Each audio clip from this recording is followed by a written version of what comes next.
त्याच्या निघण्याची सर्व तयारी आहे का म्हणून तो येईल. तयारी सर्व आहे, पण भाई जाणार कुठल्या कामाला उत्साह कसा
ज्या जगात आपण आलो आहोत ते इतकं चमत्कारिक आहे की त्यातल्या नुसत्या चांगल्या गोष्टींचीच अपेक्षा करायला निरंतर हा दिवस काढायला किंवा ही भाव सोडून चालायचा नाही.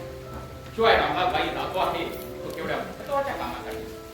अशा वेळी आपल्या निरोधकांना आम्ही त्यांचा साथ गृहीत केला पाहिजे. पण असं खरंच कसं बरं सोंगाडता येईल? तुम्हा पुरुषांना पुरुष हृदयाचे म्हणतात ना, ते एका वेळेत खरं वाटायला लागल्यानं घरी जाणार इथून आपल्याला नाही वाटत. माझ्या भाषण हृदयावर रामलालच्या गतुकालाची शिलालेखच तुला पाहायला मिळते. तुझ्या माहेरच्या माणसांचा आणि माईंचा नुसता स्नेहसंबंध नसेल, पण मला त्यांच्या वडिलांच्या ठिकाणी आहे. रस्त्यानं चालता चालता रामलालचं नाव लक्षात आलं म्हणजे मला एक ब्रह्मांड आठवतं. मी 16 वर्षांचा असेल नसेल, माझी प्रवेश परीक्षा उतरण्याच्या अगोदरच बाबांनी स्वर्ग प्रवेश केला. आपल्या पश्चात शहराच्या संगोपनाची जबाबदारी माझ्यावर येऊ नये म्हणून तिच्या 8व्या वर्षी बाबांनी तिचं लावून दिलं. पण लग्नाच्या अवघ्या 16व्या दिवशी तिचं दुर्दैव तिच्या समोर उभं राहिलं. नवऱ्याच्या मुळावर आलेली मुलगी म्हणून तिच्या सासऱ्याने तिला कायमची आमच्या घरी लावून दिली. आई बाबा वेगळी, आम्ही 2 पोरगी मुलं. पैशांचा पाठवाय नाही, आपतेष्टांचा आधार नाही. अशा वेळी रामला किंवा कसा माझ्यासमोर उभा राहिला. माझ्या वाली स्वभावामुळं माझ्या शिक्षणासाठी मी त्याची प्रत्यक्ष मदत घेतली नाही, पण श्रद्धा सांभाळण्याची जबाबदारी फारशी त्यांनी माझ्यावर पडू दिली नाही. पुढे शिकवणे वगैरे पण करून माझ्या शिक्षण क्रमातून मी यशस्वी विद्यार्थी पार पडलो.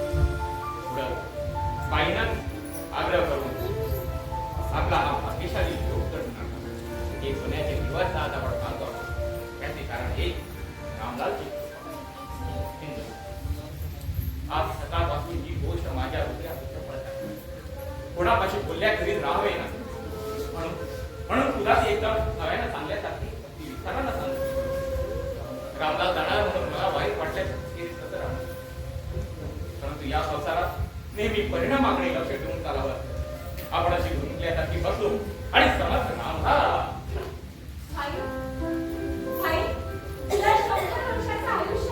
हे खरं ना, मग त्याला आनंदानं जायला निरोप पाहू. हिची समजूत घालता घालता मला तीर्थ लागलाय. मला वाटतं यापुढे ही वकिलीची सलाह सोडून घेऊन मला हा फक्त एवढाच उद्योग करत बसावा लागणार आहे. तिथून जायचं कधी? जायचं कधी हे सांगण्या अगोदर तिथून यायचं कधी हे अगोदर सांगू. पण अगदी खरं खरं सांग बरं. मग इतके दिवस सांगत आलो ते सारे खोटच का? सिंधुताई, मी पुष्कळ म्हटलं की अमुकच दिवशी येईन म्हटलं, 2 वर्षांनी येईन म्हटलो, पण संकल्प आणि सिद्धी त्याच्यामध्ये परमेश्वराची इच्छा उभी असते.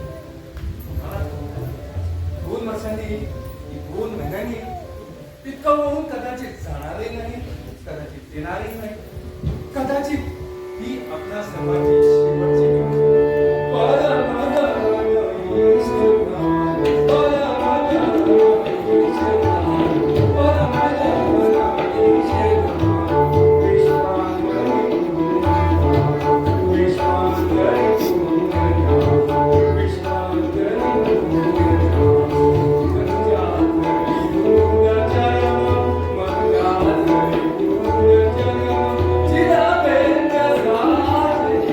Thank you.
काळाची अटक सुधारून सिंधू नदी अटके पार न एकवी बाष्पशक्तीच्या जोरावर महासागराच्या तोडीते काळा समुद्र, पांढरा समुद्र आणि तांबडा समुद्र ओलांडणं हे तर त्यापेक्षाही सोपं आहे. पण मानस सरोवरावर उत्पन्न झालेल्या डोळ्यातून बाहेर येणाऱ्या आणि गालावरच्या गुलाबी समुद्राला मिळणाऱ्या या वर गंगा यमुना दूर जाणं नाही गुण आहे. मनाची बंदिश पासून कधी करून घ्यायची नाही. हा माझा एक संकल्प आहे. सिंधुताई, या चंचल वस्त्रात असल्या त्या कठोर सत्याची माणूसाने देताना गुंडोळा तरी करून न्यायाला ठेवलेली असावी. तुझा तुझा कंठ पद्धती झाला मान मेला का होईना, पण हिचा भाऊ तोच खरा. सिंधुताई, तू आता दादाच्या गळ्याला मिठी मार आणि भाई तुला जायचं असेल तर कोण से सशस्त्री नव्हते तुला रेग्युलर नेटवर्क नव्हते कशाला होईल काय याच्या शरती. तिच्या गंगा यमुनाच्या जोडीत चालायला लागली ती तळीरामाची गीताई. त्या भोळ्या जीवाला तर हसण्या रडण्याला आपल्या स्वतःचा सुखदुःख सुद्धा लागत नाही. हा म्हणता इथं एका भूगोल पत्रकाच्या भरती इतक्या नद्या रमून आपल्या महाराष्ट्राला पंजाबच्या कशाला तुझ्या प्रवासाला किती त्रास होईल धगधग आणि त्रास चुकवण्यासाठी मनुष्य चातुर्मास लावून प्रवासासाठी हिवाळा किंवा उन्हाळे उदित होतात. पण ऐन प्रस्थानाच्या वेळी बायका पावसाळा उभा करतात. संसार सोडून भटकणारा वैरागी आहे म्हणून तुला ठाऊक नाही की स्त्री पुरुषांच्या संबंधात ऋतुमान नेमाने सारखे राहिले असं नाही. आमच्या इथे घटनेला काळ वेळ नाही आणि सुमारही नाही. एक गंगा यमुना सापडायची सूट आमचं तिच्यासमोर वाहून जायची सर्वांचीच आहे. तुझ्या अशा गंभीर उपदेशाने मला असा सतावून सोडलं.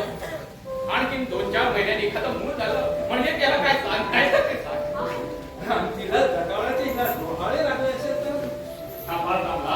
तू आपल्या डॉक्टरच्या जातीवर केला सकेल. माझ्या मनाला काय औषध करायचं ते राहील तिच्या लक्षात. तेवढा पत्त्याचा सांगून टाक म्हणजे एकदा परत मूर्त म्हटल्यानं तुझं समाधान चालत आहे. भलतंच बोलून तिच्या मागे आणखीन एक काळजी लावून दिली. 2 वर्षांना तू येण्याबद्दलची तुझी काळजी आणि माझ्याबद्दलची काळजी. काय 2 वर्ष? भाई, तू 2 वर्ष इतक्या दूर देशात जाऊन आमच्यापासून लांब राहणार आणि तिथे आपलं व्हायला ओळखीचा माणूस देखील कुठे नाही आणि त्यात तुझी प्रकृती ही अशीच झाली. आणि सिंधू, तो इथं राहिला तर तू काय त्याला चिरंजीवी करशील? सिंधू, सर्वांचा सर्वतोपरी रक्षण करण्याची जबाबदारी सर्वसमर्थ परमेश्वरावर आहे. तो परमेश्वर अनुकूल असला म्हणजे हजारो कोसावाच्या खवायलेल्या समुद्रात देखील राम तुझ्या प्रयत्नातून सुरक्षित राहील.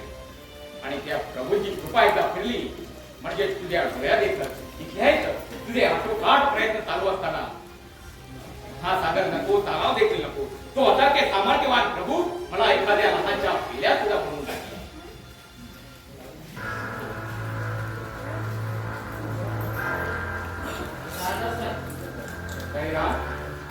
पैसे आणलात ना? जेवणापासून फॅक्टरी कशाला जेवण झाल्यावर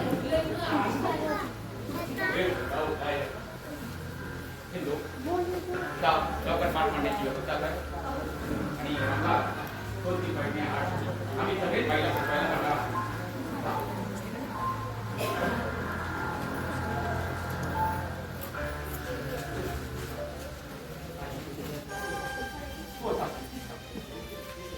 वैद्यकीचा अभ्यास पुरा करण्यासाठी मी आज विस्तांची सोडून उद्या युरोपात जाणार. उद्या मी माझ्या जन्मभूमीला अंतरणार. एक पुत्र 42 फळं धारणार असतो आणि एक पुत्र 42 फळं पुरवण्याला पण असतो. पण जन्म असलेले दोघं पोट काढून दोघांनाही सांगता येतात की ही माझी आई आहे. हीच गोष्ट म्हणूनच म्हटलं जननी जन्मभूमीच्या स्वर्गात ती घडली असेल. माझी आई त्यावेळी मला जो तीव्र शिकावेग झाला त्याची मला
कुणाचाही प्रेमाचा अर्थ सारखाच आहे. ऋषी शहराच्या व्यक्तिधर्माची याद, शिवी गौतमासाच्या महात्म्याची याद होती. तथा शाही विरांचीची जन्मभूमी, तिसरी अशोक यांच्यासारख्यांची जी धर्मभूमी, हीच ही आपली जन्मभूमी. तिच्याकडे पाहून शिवछत्रपती रायाने विद्याधिकाराने म्हटलं असेल की ही माझी जन्मभूमी. तिच्याकडे पाहून लोकमान्य म्हणतात की ही माझी जन्मभूमी. उद्या इंग्लंडहून परत आल्यावर तिच्याकडे पाहून